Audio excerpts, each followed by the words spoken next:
It's week 11, and here's some players you want to target off the waiver wire. We'll start off with Joe Flacco, who I talked about last week, but nobody picked him up because the Bengals were off. I love the numbers he's putting up. He's got a great matchup against the Steelers this week, so pick up Joe Flacco, but also see if Joe Burrow is available because he could be back in time for Thanksgiving. I'm also going to pick up Marcus Mariota this week, the Commanders quarterback is going to put up very good numbers into the foreseeable future, at least in my opinion. Look at the numbers he's been putting up. 18.7 fantasy points last week against Detroit. He's given you 17 plus in every start he's made in the absence of Jaden Daniels, and Daniels is on injured reserve, so he's going to be missing some time. Marcus Mariota could be a very nice fill-in because, folks, he has been so far this year.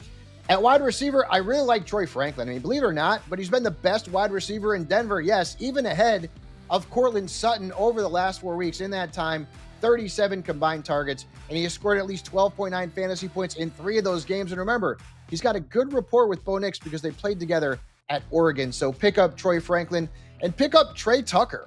And I get it. His numbers have not been great lately, but now that Jacoby Myers is in Jacksonville, Trey Tucker's the de facto number 1 wide receiver in Las Vegas. And who do they play this week?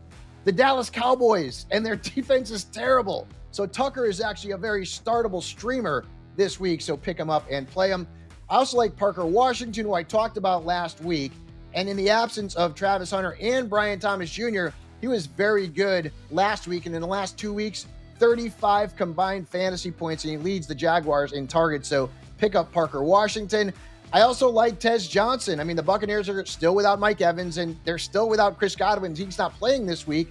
And so Tez Johnson is getting a lot of opportunities. Last week, 2 touchdowns, over 20 fantasy points. So as long as Chris Godwin's out, I think Tez Johnson needs to be owned across the board.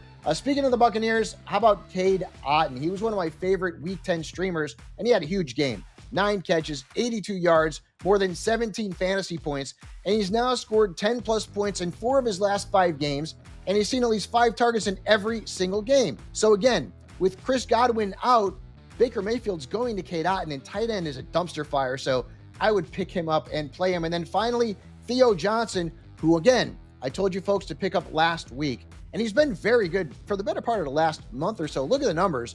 In the last 7 weeks, double digits 5 times, over 14 points last week against the Bears. The Giants need playmakers, and Theo Johnson has become one of them. You're going to want to keep tabs on the quarterback situation with the Giants, too, because Jackson Dart is banged up, but Theo Johnson has become a very startable asset at a very thin tight end position.